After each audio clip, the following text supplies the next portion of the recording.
Hello મિત્રો, તો કેમ છો? આજે હું તમારા માટે લઈને આવી ગયો છું ગુજરાતી દેશી અને હોટ સ્ટોરી. મારું નામ આરજે છે. આઈ હોપ કે તમને મારી કહાનીઓ સાંભળવી ગમતી હશે. મારી બસ એક જ રિક્વેસ્ટ છે કે આ મારી ન્યૂ યુટ્યુબ ચેનલ છે દોસ્તો, જેમાં મને તમારો સાથ અને પ્રેમ જોઈએ છે. તો મારી રિક્વેસ્ટ છે કે પ્લીઝ મારી ચેનલને સબસ્ક્રાઈબ કરી લો, જેથી હું રોજ નવી નવી સ્ટોરીઓ તમારા માટે લાવી શકું. Thank you. તો તૈયાર છો નવી વાર્તા માટે? મારું નામ આરજે છે દોસ્તો. હું કોલેજના પહેલા વર્ષમાં હતો ત્યારે મારી પાસે વાપરવા પૈસા ન હતા અને હું એક ગરીબ ઘરમાંથી આવતો હતો ભણવા માટે. હવે મારે કોલેજની ફીસ ભરવાની હતી, એટલે હું પાર્ટ ટાઈમ નોકરી શોધતો હતો. મેં એક દિવસ પેપરમાં વાંચ્યું કે એક પ્રમોશન માટેની નોકરી છે, એટલે મેં નંબર પર ફોન કરીને વાત કરી, એટલે એમણે મને મળવા માટે આવવાનું કહ્યું. હું રેડી થઈને ઇન્ટરવ્યૂ માટે તૈયાર થઈ ગયો અને હું નોકરી માટે ગયો. હવે જેવો નોકરી માટે ગયો તો ત્યાં કોઈક બીજાને નોકરી આપી દીધી હતી. હું નિરાશ થઈને પાછો બહાર આવી ગયો. મેં બહાર રસ્તા ઉપર જોયું તો ત્યાં બ્લેક કલરની BMW પડી હતી. હું નાનેથી જ BMWનો દીવાનો હતો, એટલે હું રોડ પર પડેલી BMWને જોતો જ રહ્યો. હું તેની પાસે ગયો. ત્યાં BMWનો કાચ ખુલ્યો અને 18 વર્ષની છોકરીએ મને પૂછ્યું, જોબ મળી તને? મેં કીધું, મેડમ નોકરી નથી મળી. તે છોકરીએ મને કીધું કે તારે નોકરી જોઈતી છે? મેં કહ્યું, હા મેડમ, નોકરી તો મારે જોઈએ છે, પણ શેની નોકરી છે? મેડમે ગાડીમાં બેસવાનું કહ્યું. મને થયું કે ઘરે કામવાળાની નોકરી હશે. પછી મેં ગાડીમાં બેઠો એટલે એણે મને કહ્યું કે મારું નામ રશ્મિકા છે.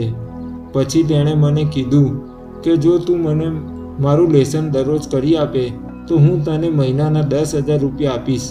મેં કીધું, ઓકે રશ્મિકા મેડમ, હું તમારું બધું કામ કરી આપીશ. હવે મારે રોજ સાંજે લેસન કરવા માટે એમના ઘરે જવું પડતું હતું. દરરોજ હું 8 વાગે તેના ઘરે તેના બેડરૂમમાં જઈને લેસન કરી આપતો હતો. હું એક દિવસ થોડો વહેલો ગયો અને થયું એવું કે હું રૂમમાં ગયો ત્યારે રશ્મિકા મેડમ નાહવા માટે ગયા હતા. તેને નહોતી ખબર કે હું લેસન કરવા માટે આવી ગયો છું. એટલે રશ્મિકા મેડમ બેફિકર બ્રા અને પેન્ટી પહેરીને બહાર આવી અને હું તેને જોઈ ગયો અને તે પણ મને જોઈ ગયા. પહેલાં તો તે શરમાઈ ગઈ, હું પણ શરમાઈ ગયો. પછી તેણે કપડાં પહેરી લીધા. રશ્મિકા મસ્ત સ્લિમ માલ લાગતી હતી.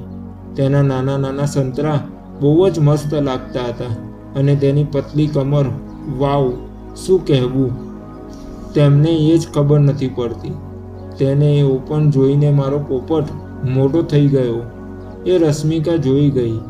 તેને ખબર પડી ગઈ કે પેન્ટમાં મોટો જબરદસ્ત નાગદાદા સંતાડી રાખ્યો છે. પછી તે મારી બાજુમાં આવી અને બોલી, તારો પોપટ મને જોઈને મોટો જબ્બર કેમ થઈ ગયો છે? મેં કીધું, તને ઓપન જોઈને મને તારી ગુફામાં મારો પોપટ નાખવાનું બહુ જ મન થઈ ગયું છે. રશ્મિકા બોલી, એમ વળી શું કરીશ બીજું તું મારી સાથે? પછી મેં રશ્મિકાને હોઠ ઉપર કિસ આપવાની શરૂઆત કરી. પછી મેં તેનો હાથ મારા પોપટ પાસે લઈને તેને હલાવવા કહ્યું. પછી તેણે મારો પોપટ બહાર કાઢ્યો અને તેણે મારો પોપટ હાથેથી હલાવ્યો.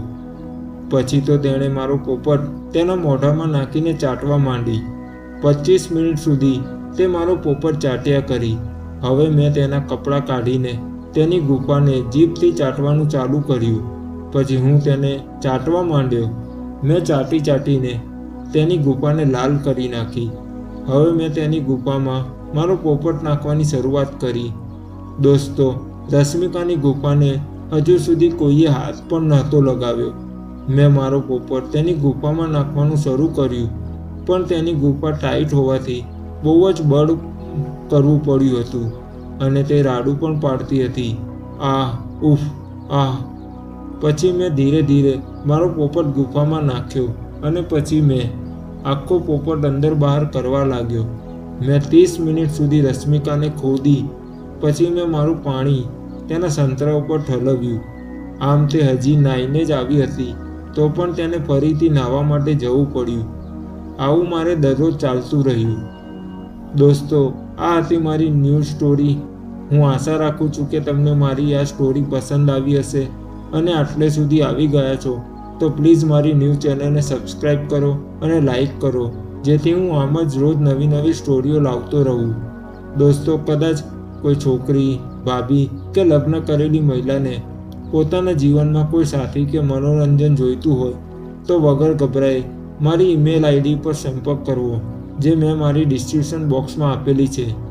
ધન્યવાદ.